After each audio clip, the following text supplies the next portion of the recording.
This video contains mature content which may upset certain viewers. Leave now if this is likely to upset you.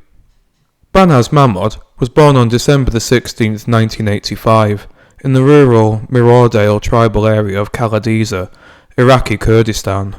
One of 6 children, 5 daughters and 1 son, of Iraqi Kurdish parents Mahmod Babakir Mahmod and his wife, Beya. In 1995, when Banaz was 9, her family sought asylum in the United Kingdom, settling in Mitcham, South London. Mahmod was the eldest of 4 brothers living in South London. Although he was the eldest brother, the role of the head of the family was taken by his younger brother, Ari Aga Mahmod. Banaz's eldest sister had an arranged marriage, as did her younger sister, Payman. Their other sister, Bekal, 2 years older than Banaz, fled the family home in 2002 and spent time in foster care. The 4 eldest sisters, including Banaz, had been subjected to female genital mutilation.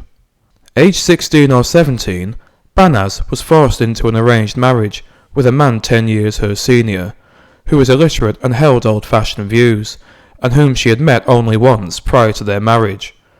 The marriage was marked by physical and sexual abuse, with Banaz describing her husband's mentality as, quote, something from 50 years prior.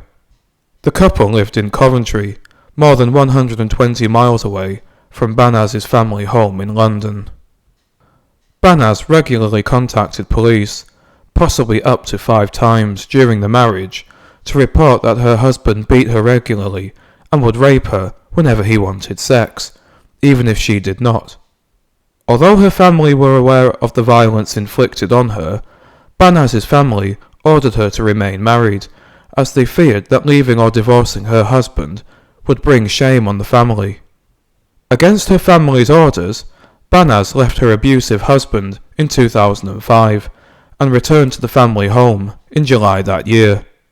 In October 2005, she went to a police station in Croydon to give a statement on how her husband had treated her. Because the abuse had taken place in Coventry, Banaz was interviewed by an officer from West Midlands Police. I've included the footage from Banaz's first police interview. Be warned that you may find the footage disturbing and upsetting. So describe your relationship then from the very early stages through to when things started to go wrong for you. Well, he was just like he was thinking like in 50 years back, like he was a strict husband. Whenever he wanted to have sex, it was just his way, always his way. Like whenever I said no, or he wouldn't take no for an answer, and he would just start raping me and doing what he liked to do.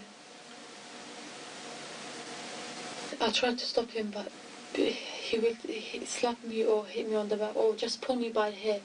I just started to like cover my body, like hold on like that. That's it. That's when he said to me he would kill me if I said anything to anyone. I was just 17 there then.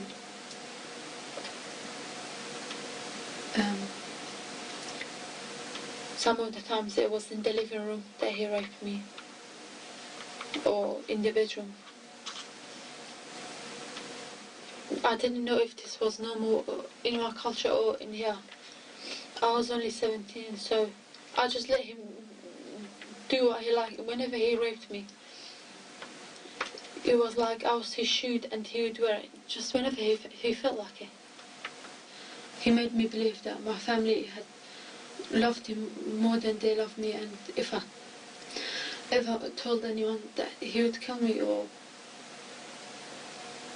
that I've got no family around me and they're far away from me, so he could do anything with me as he liked.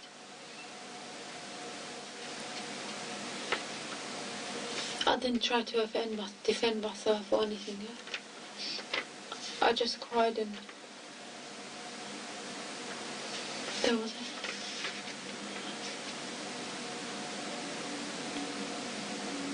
Okay.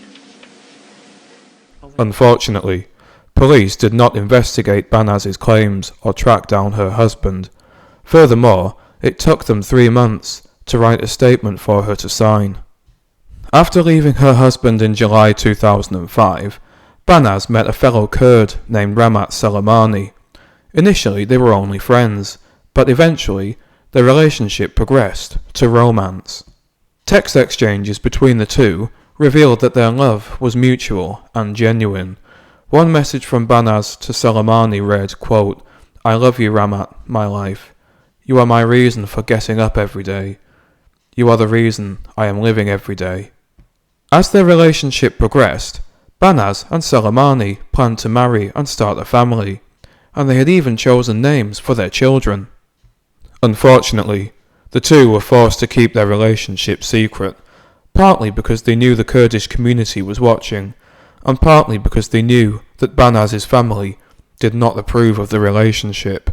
It's not unusual for women in honour-based communities to be monitored by young men who may be relaying information to their families.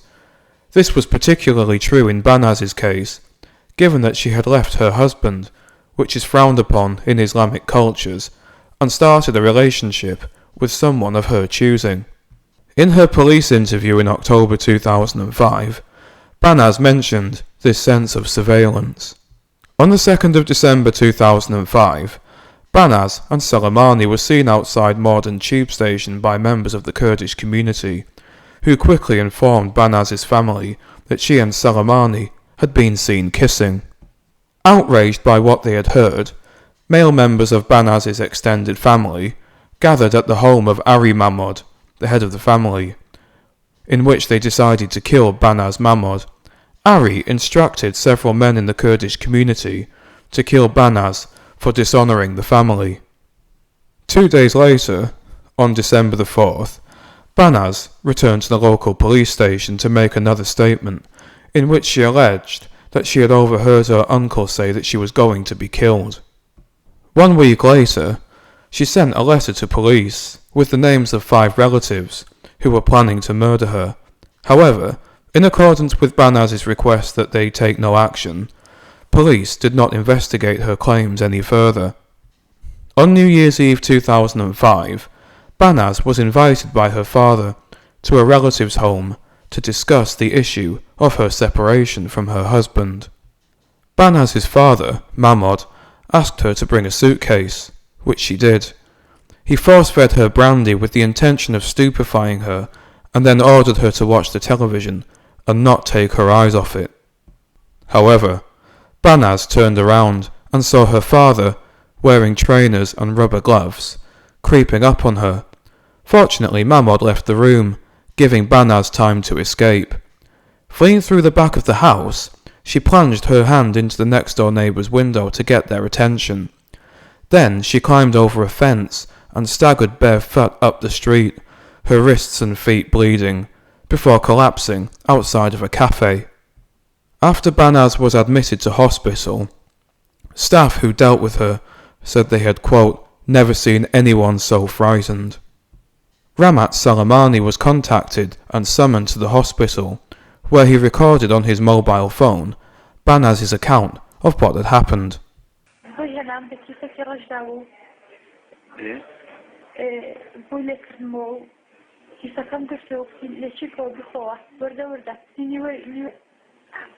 پردەکان هەموو دادرابوونەوە تاریک بوو هەر تەلەڤیزیۆنەکەوە کرابوو نام سعودی دووبارە شەخش هاتم کارێکی ڕەشی لەبەر بوون ئێرو بۆ دەستکەشێکی شین لا پێشەوەدا بڕۆمە دەرێ ئەیش دانیشە خەوت ئەوشان دانیشتمەوە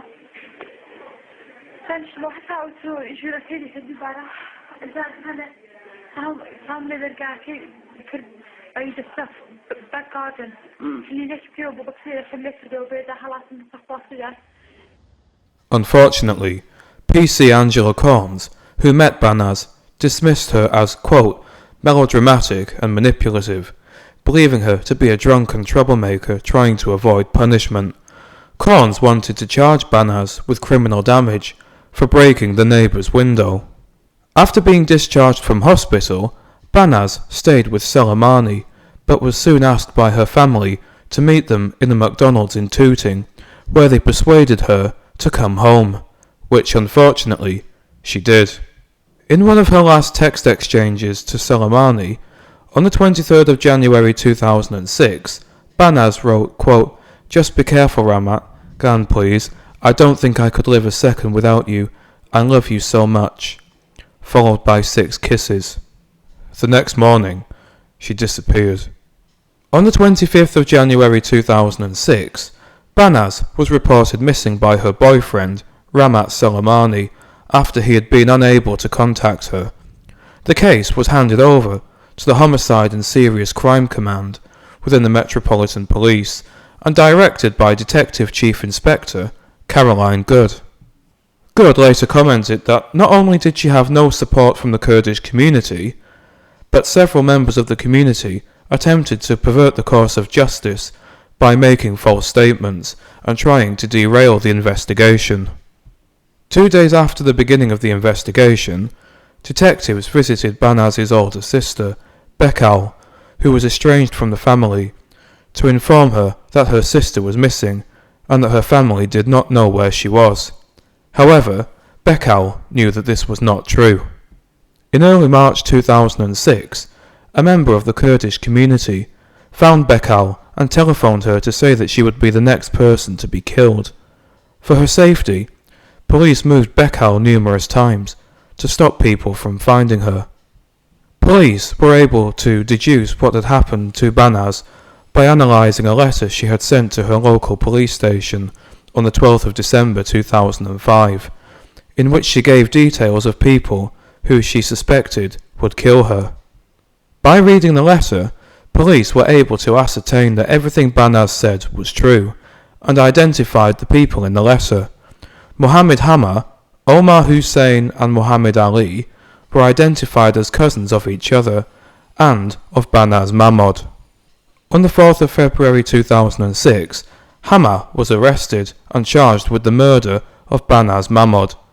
Despite Hama's arrest, police could not prove that Banaz was dead, let alone that he was responsible for her murder. DCI Good was astonished by the Mahmod family's lack of interest in the investigation, or concern for Banaz's whereabouts. Detective Sergeant Andy Craig said that the team was, quote, solving the murder for the victim rather than the victim's family, reinforcing how little Banaz's family cared about her disappearance. Police noted that Mohammed Hama and Muhammad Ali followed a, quote, really unusual pattern of behaviour, in that they regularly commuted between London and Birmingham after Banaz's disappearance. Hama had hired a car fitted with GPS. Using phone records and vehicle tracking data, police identified a location where the car had frequently been parked and dispatched a helicopter. After analysing the helicopter footage, DCI Good and Detective Sergeant Andy Craig recognised the freezer. On the 28th of April 2006, Craig and colleague Detective Sergeant Stuart Reeves travelled to the address in Handsworth, an inner-city area of Birmingham, accompanied by a forensic archaeologist. Once in the back garden, the archaeologist noticed a disturbance in the earth. 6 feet underground, the trio recovered a suitcase, inside of which was the body of a young woman in a fetal position. They had recovered the remains of Banaz Mahmod. A family liaison officer visited Bekal to inform her that the body of her sister, Banaz, had been recovered. After the recovery of Banaz's body, several men, including Banaz's father and her uncle Ari, her father's brother, were arrested. 2 other suspects, Muhammad Ali and Omar Hussein, had gone on the run and fled to Iraq. All of the men in custody were uncooperative in police interviews. Piecing together the evidence, detectives learnt that Banaz Mahmod was murdered on the morning of the 24th of January 2006. Having been invited to the family home in Mitcham, Banaz was left alone in the house, while her parents took their youngest daughter to school. Knowing that they would not get an admission from any of Banaz's family, police secretly recorded Mohammed Hama following his arrest, during which he boasted about what he and his cousins, Omar Hussein and Mohammed Ali, had done to Banaz Mahmod, their own cousin, on the morning of the 24th of January 2006. They could be heard slapping each other on the backs and joking about their role in Banaz's death. The men could be heard admitting what they had done. I'll read them out, but be warned that the transcripts are very graphic and upsetting. Quote, "I have fucked her anally. The bitch's soul was not getting discharged with anything. It took more than half an hour." Quote, "Redacted was upstairs as well. Redacted was aware. I swear to God I didn't know she was there. Fuck her. Ari the bastard lied to us. Ari said there was no one there." Quote, "Well, I put my leg there, on her back. Mohammed on her neck. He made the cord like a hook. I held it around her hand and said, 'Pull that round quickly.' When she heard that, she was terrified. He immediately put the cord around her neck. She was vomiting. He put the wire around her neck and gave it to me. I was holding the cord so tight and stamping on her neck as well. When I stamped on the back of her neck, her mouth and nose were on the floor, and that was in the suitcase. I was saying, 'Let her soul be discharged.' I was kicking her head. Her soul would not discharge that easily. The wire around her neck went deep through the skin. Her soul was not getting discharged. Because he was able to tighten it further, he tightened it around her neck, and it didn't take more than 4 to 5 minutes. Her soul was discharged, and she didn't make a sound." End quote. Police learnt that after her parents left the house, Banaz's 3 cousins subjected her to more than 2 hours of rape and torture before she died. On the 1st of May 2006, Ari Mahmod was charged with the murder of his niece, Banaz Mahmod. 3 months later, in August, Mahmod Babakir Mahmod was charged with the murder of his daughter. After originally claiming that Banaz's funeral service would be held at Regent's Park Mosque, the family made their way to a mosque in Tooting. DCI Good stated, quote, "They had deliberately lied to us to prevent us being present. When we arrived at Tooting, it was obvious that plans had not been made for a funeral. The family had pitched up there with no warning. They went in for prayers, leaving their daughter's body in a side road. There is absolutely no doubt in my mind that it was only our presence that forced the family to hold a funeral." Banaz is interred in Merton and Sutton Joint Cemetery in Morden. Her grave was initially left unmarked.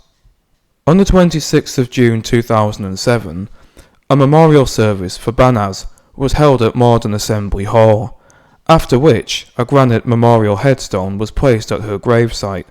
Her family did not attend either service. The purchase of the gravestone was organised by the Iranian and Kurdish women's rights organisation. Police officers and former CPS prosecutor Nafia Afzal were among those who contributed.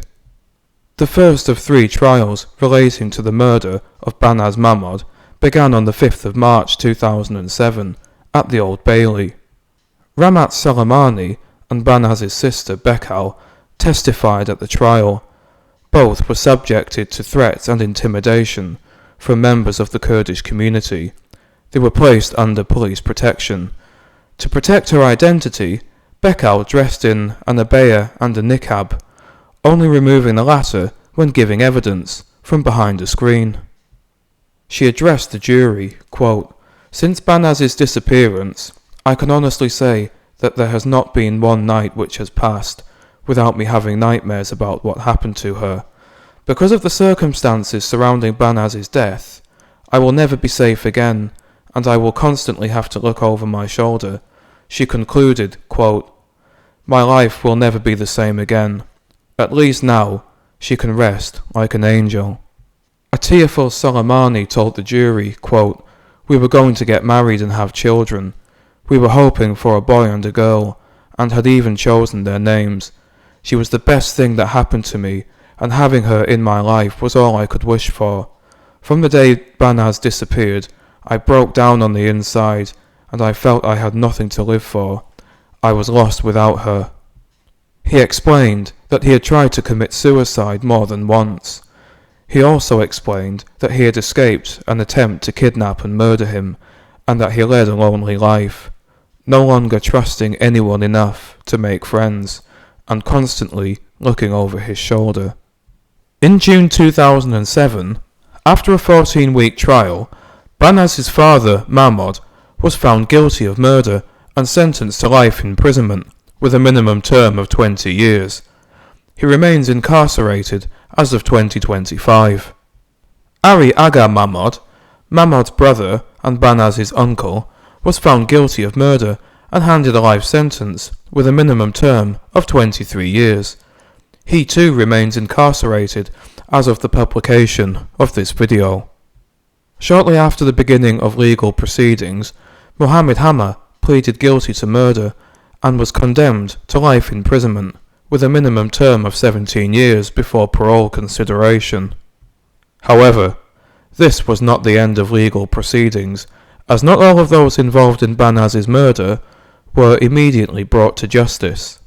In October 2007, 4 months after the sentencing of the Mahmod brothers, the Metropolitan Police were informed that Mohammed Ali was in custody in Salamania in Iraqi Kurdistan, where he had killed a teenage boy in a hit-and-run incident.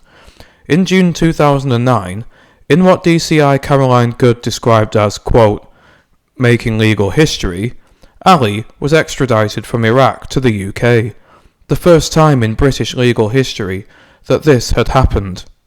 Omar Hussein had been hiding in a remote area of Iraqi Kurdistan, shielded by his brothers, one of whom was employed by the Peshmerga, the internal security forces of Iraqi Kurdistan, and the other a member of the Asayish security service. During a dispute with one of his brothers in December 2009, he was shot in the leg and immediately arrested while visiting a nearby hospital. Hussein insisted that he was not in the United Kingdom when Banaz was murdered, but British welfare records and photographic evidence from a previous arrest proved otherwise. In March 2010, he was extradited back to England. In November 2010, the two cousins appeared before the British courts to face justice for their roles in Banaz Mahmod's murder. Mohammed Ali was found guilty of murder, conspiracy to kidnap, threats to kill, and perverting the course of justice. He was sentenced to life imprisonment with a minimum term of 22 years. Omar Hussein was found guilty of murder, conspiracy to kidnap, threats to kill, and perverting the course of justice. He was handed a life sentence with a minimum term of 21 years.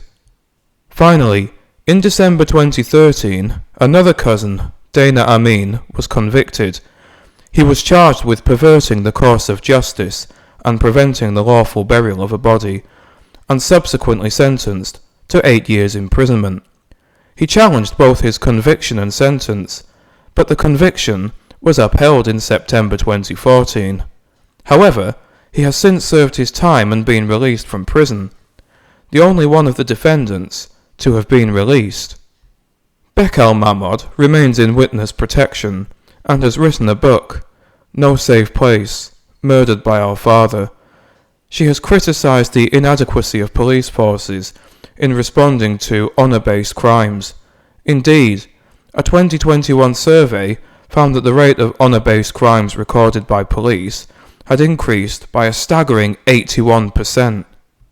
Ramat Soleimani struggled to adjust to his new life and the isolated nature of witness protection, and he never recovered from Banaz's brutal murder.